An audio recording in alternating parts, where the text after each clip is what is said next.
Many of our stories in the history of missions, and particularly MSC mission, which took us to Melanesia and Micronesia, there always seems to me what I call the story before the story. This is Mission Alive from the MSC Mission Office, and I'm Roger. Before our MSC missionaries came out to take on the what was given the jurisdiction of Melanesia and Micronesia, they did what any of us would do.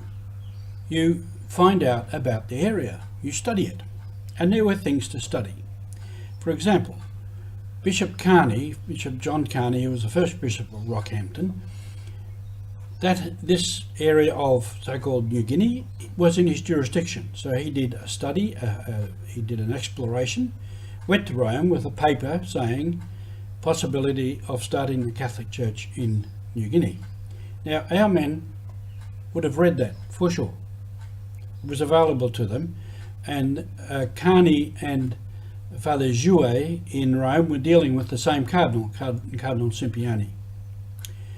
Before that also, the Pime had been in that area and got as far as Woodlark and had to withdraw because the reaction of the people there,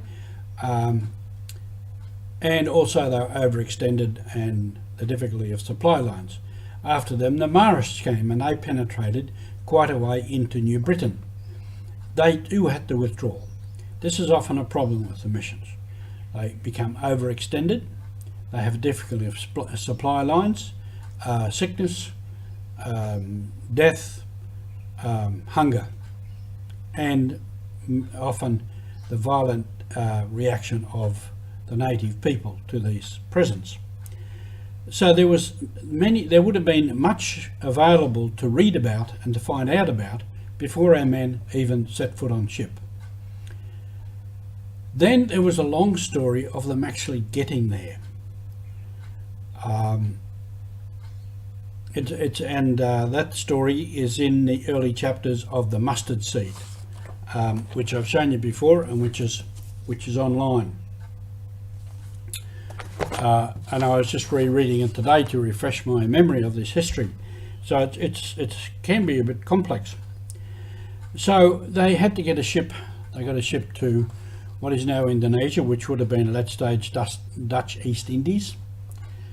And then on the way, they first went to Manila, and they were trying to get a ship there. And they were trying to get a ship, they were waiting for a ship from the Marquis de Rey to take them to this Port Breton, which they had also read about. They were advised rather strongly not to have anything to do with this, which that advice they took. From Manila, they thought they would then they went to Singapore, and then they moved on and they thought, we'll go to where our jurisdiction is telling us to go, which was, they went to Makassar, which is not too far from Amboyne. Now Makassar and Amboyne, they're in the area of the Celebes, or what we call Sulawesi today, and these are actually Melanesian people. Now, given that we were given the mandate to go to the Melanesia and Micronesia, so that's where they went. Then they went to Surabaya, and there the team split up. The superior, the leader, and one other had decided that there was no good, they were getting nowhere to go home. But Father Navarre and others said, no, we keep going. So the team split up there at Surabaya. And then they went to Batavia, where they were working by the bishop and the Jesuits. And from there they actually got a ship that would take them through to Sydney, where they wanted to make a base. So they went through to Singapore. Then they went to Cooktown, where they met with one of the priests who had been with Father Lanazel, so that they would get more information and more knowledge of the area, because Lanazel had been in that New Britain area. They saw Thursday Island as they passed by, because that had been recommended by Carney to make a base.